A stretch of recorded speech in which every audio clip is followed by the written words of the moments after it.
او بدبختی طرف ته هڅوي. نو اوس زه ځوانانو نه پوښتنه کوم چې ستاسو دوستان څوک دي؟ ستاسو دوستی له چا سره ده؟ آیا ستاسو دوستی د هغه چا سره ده چې هغه د الله نه ویریږي او تل لپاره د الله رب العزت د اوامرو پابند وي؟ یا ستاسو دوستی هغه چا سره ده چې هغه تل لپاره د خپل ژوند په فساد، په منکراتو او په فجایعو کې تیروي او تاسو هم دې طرف ته هڅوي؟ زه به یو دوه مثالونه تاسو ته وړاندې کړم.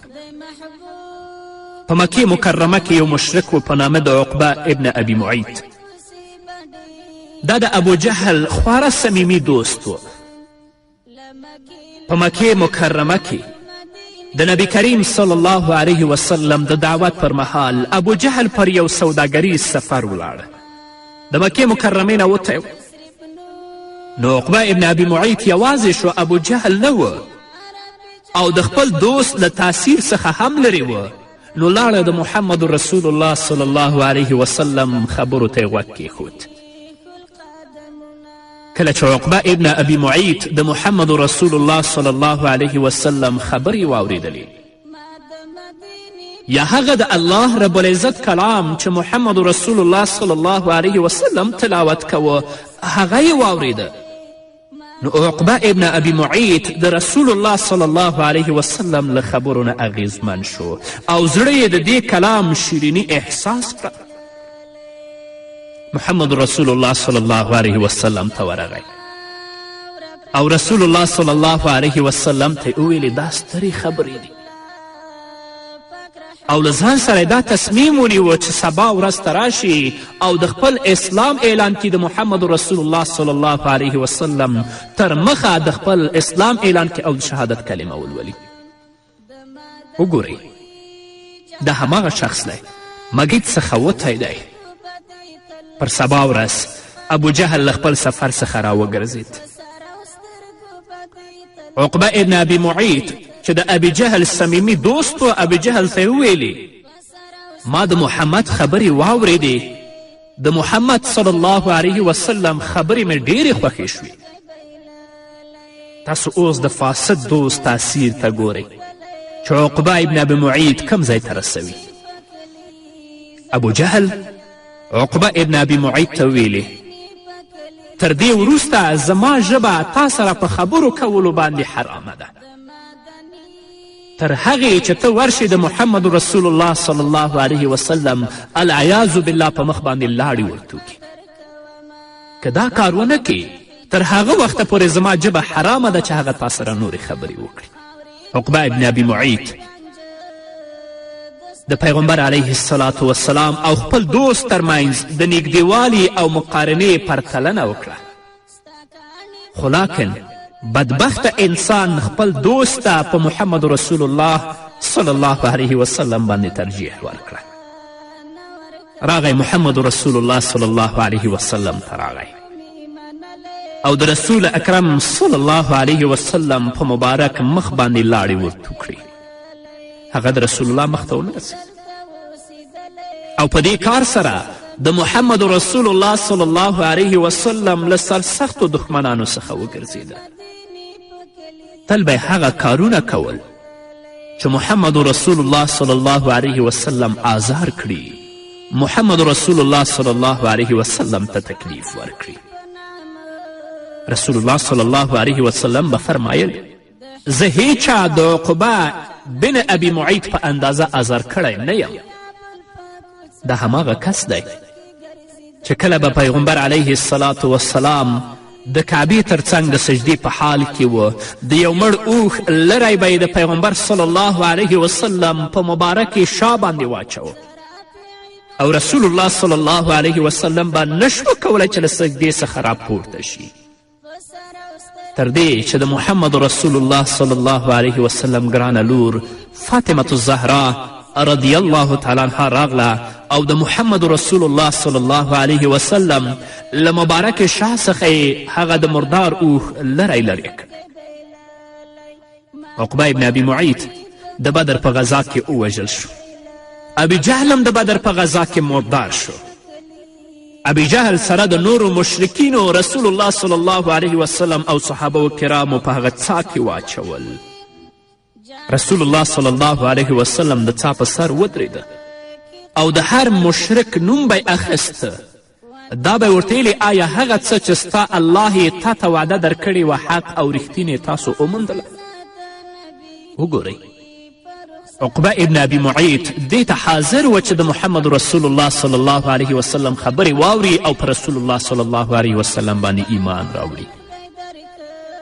اما د هغه دوستی یو فاسد انسان سره وه، د هغه دوستی د یو مفسد انسان سره چې د الله د دین او د رسول الله صلی الله علیه وسلم له ارشاداتو نه لرې وه. نو د هغه مجلس او د هغه دوستی په دې باندې دومره تاثیر وکړه د دې پر ځای چې په رسول الله باندې ایمان راوړي، محمد رسول الله سره دوستی په دښمني بدله کړه او ځای د خپل جهنم وګرځوه. نو زه تاسو نه پوښتنه کوم درنو ځوانانو چې ستاسو دوستان څوک دي او د چا سره دوستی لرئ؟ الله رب العزت دا آیتونه په محمد رسول الله صلی الله علیه وسلم وروسته د دې نه نازل کړل. د سورة فرقان 20 آیت نه تر 9 آیته پورې دا آیتونه دي. ویوم یعض الظالم علی یدیه یقول یا لیتنی اتخذت مع الرسول سبیلا یا ویلته لیتنی لم اتخذ فلانا خلیلا لقد اضلنی عن الذکر بعد اذ جاءنی وکان الشیطان للانسان خذولا. الله رب العزت فرمایی ظالم انسان به خپل لاسونه چیچي او وایي به چې کاشکې ما د پیغمبر ملګرتیا کړې وای. دا عقبه ابن ابي معیط به د آخرت په ورځ وایي او دا به وایي ای زما بده بخته کاشکې ما پلانی سړی په دوستي سره نه وای نیولی چې ابي جهل دی. هغه زه تیر ویستلم، د هغه نصیحت مې ومانه، هغه تیر ویستلم، د هغه نصیحت مې ونه مانه چې ماته راغلی و. شیطان د انسان په حق کې ډیر زیات بې وفا او غولونکی ثابت شو. دا چیغې به هلته وهي، خو د دې افسوسونه او دا چیغې به د آخرت په ورځ دې لپاره هیڅ کمه ګټه نه رسوي. طبیعي خبره د قدرمنو اوریدونکو چې دا د اسلام او د کفر داستان دی، مګر زه درته وایم چې په مخه کې لار غځېدلې وه، نږدې شوی و. باور وکړئ چې دا یو داسې کار دی چې ستا دوستان له تا سره کوي، نه یوازې په همدې مسئله کې بلکې د نشهیي توکو غوندې په نورو مسایلو کې هم. که د چرسي سره کښېناستلې دوستي دې وته به هم چرسي شي، که د شرابي سره کښېناستلې د هغه سره دې ناسته ولاړه او دوستي وته به هم شي. یا هغه څوک چې په نشهیي توکو یا مخدره توکو باندې اخته او روږدی دی، د هغه سره ستا دوستي شوه، هغه سره دې ناسته ولاړه شوه، ته به هم په نشهیي توکو او په شرابو باندې اخته کیږي. کله چې په نشهیي توکو باندې اخته شوې بیا به دا ستا دوستان تا ته وایي چې نورې پیسې نه لرې چې نشهیي توکې راونیسې، ولاړ او له مور څخه دې پیسې پټې کړه، ځکه ستا دوستان فاسد دي او تا فساد طرف ته هڅوي. دا پیښ شوي دي قدرمنو اوریدونکو، تاسو به لیدلي هم وي.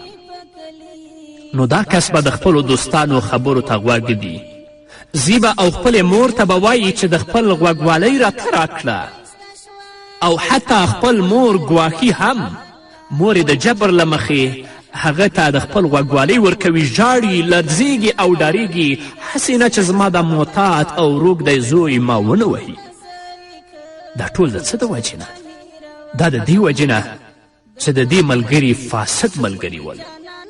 د ده ملګري هغه کسان دي چې هغوی د الله د دین نه لرې شوي، د محمد رسول الله صلی الله علیه وسلم وینا یې شاته پرېږي. نو د هغو مجلس او د هغو دوستي په دې باندې هم تاثیر وکړه، په هغو فاسدو څیزونو باندې چې دوی اخته ول، دوی هم په هغه باندې اخته شول. نو تاسو نه درنو ځوانانو زه پوښتنه کوم چې ستاسو دوستان څوک دي او د چا سره مو دوستي ده؟ د حدیث ما تاسو ته څو وارې بیان کړی. رسول اکرم صلی الله علیه وسلم په خپلو ویناوو کې د ښه او د بد دوست عجیب یو مثال بیان کړی. رسول الله صلی الله علیه وسلم فرمایي د ښه دوست مثال د عطار مثال دی. هغه څوک چې عطر خرڅوي، کله چې ستا دوستي عطار سره وي، د عطار خوا کې کینې، که عطر ترې واخلې خو ډېر ښه، که عطر ترې وام نخلې نو څه نه څه خوشبویي تا ته در رسیږي. هغه خوشبویي به ته احساسوي. او د بد دوست، د بد ملګري مثال د آهنګر مثال ده چې هغه کورې خوا کې ناست دی او کوره تاووي. که ستا جامې ونه سوځي نو خامخا څه به څرکې د اور به تا ته در رسیږي او څه نه څه هغه تور دود به د ستا دماغ او پوزې ته در رسیږي. علماء کرام فرمایي یبقى الرجل الصالح صالحا ما لم یخالطه فاسدا فاذا خالطه یکون فاسد. نیک انسان تر هغه وخته پورې نیک پاتې کیږي تر څو چې د دې دوستي د فاسدو خلکو سره نه وي شوي، د فاسدو خلکو سره یو ځای شوی نه وي. خو کله چې د دې ملګرتیا له فاسدو خلکو سره شوه نو دا به هم د هغو په شان فاسد ګرځي. نه درنو ځوانانو، راشئ د هغه چا سره دوستي وکړئ چې هغوی د الله سره دوستي لري. د هغه چا سره ملګرتیا وکړئ چې هغوی د الله د رسول صلی الله علیه وسلم سره دوستی او مینه لري، تر څو د هغوی مجلسونه او د هغوی مینه په تاسو باندې تاثیر وکړي، تاسو هم د الله دین ته راوبلي، نو ستاسو کورونه به ستاسو لپاره جنت شي. او که خدای مکړه ستاسو دوستی له فاسدو خلکو سره وي، هغه چا سره وي چې هغوی نه د الله نه ویریږي، نه د الله د رسول صلی الله علیه وسلم ارشادات اوري، نه حیا لري، نه عزت لري، نه شرم لري، نو همداسې به تاسو په بېحیایي او بېشرمي کې گرفتاره کړي. کور به هم تاسو لپاره جهنم وي او په آخرت کې به د الله رب العزت په حضور کې ولاړ یئ. الله رب العزت به درنه پوښتنه کوي.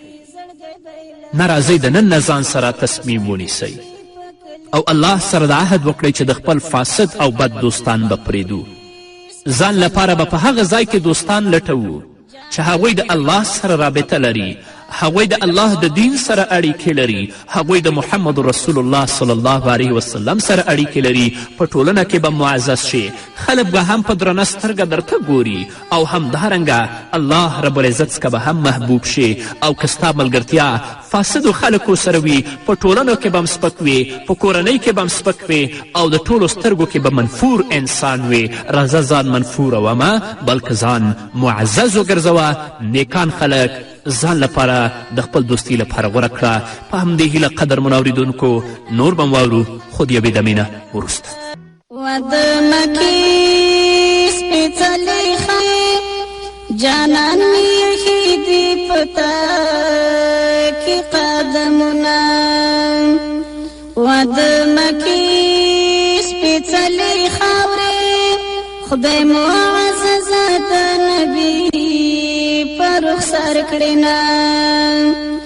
د مکې خاورې حسن دارې وجلوه دارې خدای درکړه. قدرمنو اورېدونکو بیا هم زموږ سلامونه او نیکې هیلې ومنئ.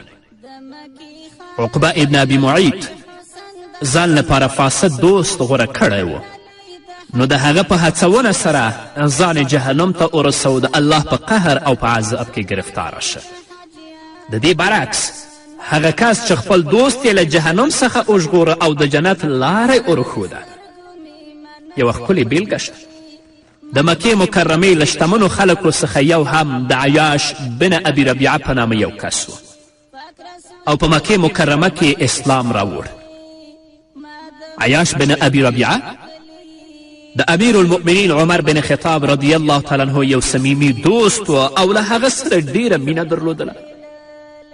کله چې له مکې مکرمې څخه مدینې منورې ته هجرت وکړ نو ابو جهل وډار شو چې د عیاش بن ابي ربیعه هجرت د مکې مکرمې د ځوانانو لپاره یو داسې تصویر اوسي چې شتمن ځوانان په محمد صلی الله علیه وسلم پسې روان دي او د مسلمانانو یو ښکلی تصویر وړاندې کړي.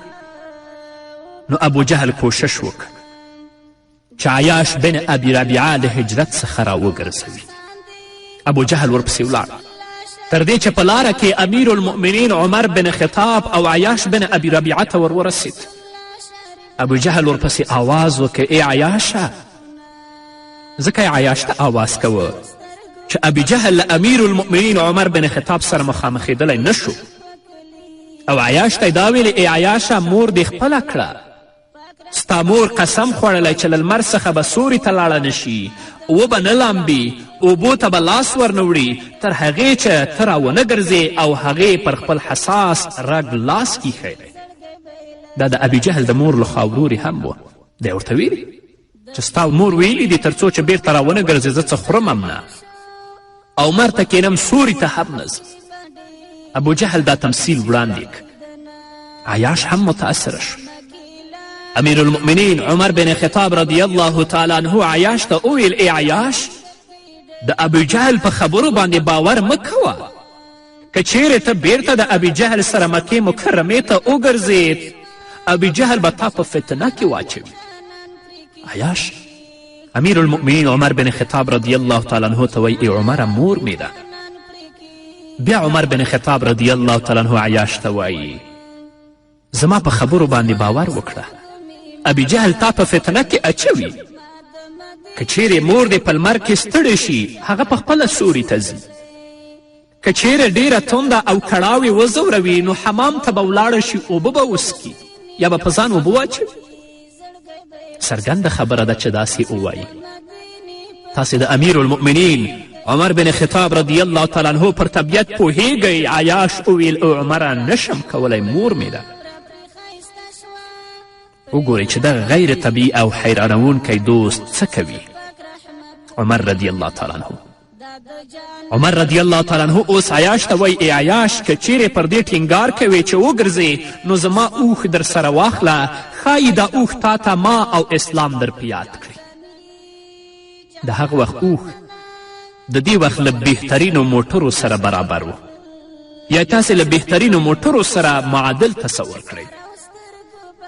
په داسې حال کې چې د عمر بن خطاب دوست د کافرانو خواته ور روان دی. عمر بن خطاب ورسره څه کوي؟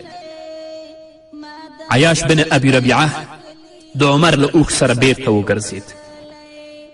له راګرځېدو سره سم ابو جهل یې لاسونه ور وتړل او هغه یې په یو کور کې بندي کړ.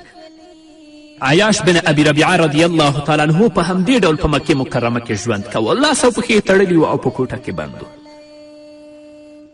ابو جهل اوښ پریښی و او په دې نه پوهېدل چې د دې اوښ خاوند څوک دی تر دې چې دغه آیت کریمه په محمد رسول الله صلی الله علیه وسلم نازل شو. عیاش د دین نه واړه قل یا عبادی الذین اسرفوا علی انفسهم لا تقنطوا من رحمت الله ان الله یغفر الذنوب جمیعا.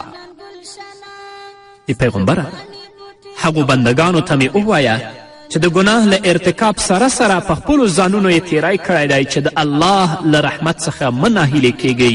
په یقیني ډول الله ټولې ګناوې بخي. کله چې دا آیت په محمد رسول الله صلی الله علیه وسلم باندې نازل شو نو عمر بن خطاب دا آیت کریمه ولیکه او عیاش ته یې واستوه. عیاش ته چې کله د عمر رضی الله تعالی عنه دا کاغذ ورورسېده چې دا آیت پکې لیکل شوی و هغه به دا آیت کریمه لسته او پرله پسې به یې ژړل. عیاش وایي چې نظر مې واړوه چې د عمر رضی الله تعالی عنه اوښ مې ولید. شو چې زما د اسلام په خاطر امیر المؤمنین عمر بن خطاب څه وکړل. اسلام مې په زړه کې په جوش ټول بندونه مې لرې کړل، منډې مې کړې او پر اوښ سپور شوم او د محمد رسول الله صلی الله علیه وسلم په لورې مې حرکت وکړ. عمر ته مې پیغام ولیږه چې زه راځم د مدینې په داخلېدونکو دروازو کې زما منتظر اوسه. عمر بن خطاب رضی الله تعالی عنه د مدینې منورې په دروازه کې زما انتظار ولاړ و او زما انتظار یې ویست. کله چې زه ورورسېدلم نو عمر رضی الله تعالی عنه زه په غېږ کې ونیولم، زما لاس یې ونیوه او رسول الله صلی الله علیه وسلم ته یې بوتلم. درنو ځوانانو دغه بیلګې تاسو ولیدې؟ دا یو داسې څیز دی چې په دقیق ډول له ما او تا سره پیښیدونکی دی.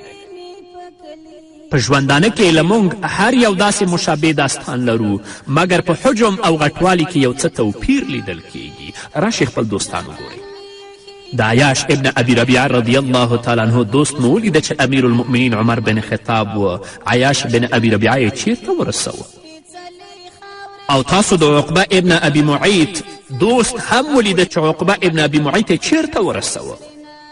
نو تاسو ته وایم درنو ځوانانو، راشئ په خپلو دوستانو باندې بیا کتنه وکړئ. تاسو نه پوښتنه کوم چې دوستانم څوک دي او د چا سره دوستي ده. اهل الله سره دوستی وکړئ، علماو کرامو سره دوستی وکړئ، هغو کسانو سره دوستی وکړئ چې د هغوی دوستی تاسو جنت ته ورسوي. د هغو کسانو سره دوستی مه کوئ چې د هغوی دوستی تاسو جهنم ته رسوي. په همدې هیله قدرمنو اورېدونکو، دا وه زموږ د نن ورځې خپرونه چې ستاسو درانه حضور ته وړاندې شوه. تر بلې خپرونې پورې چې زه بیا هم ستاسو درانه حضور ته راځم، تاسو ټول په پاک رب سپارم. پاتې ژوندم نیکمرغه، ښاد، بریالي او کامیاب اوسئ. پاک رسول دلته اوسېدلی، ما د مدینې په کلي زړګی بایللی، ما د مدینې په کلي زړګی بایللی.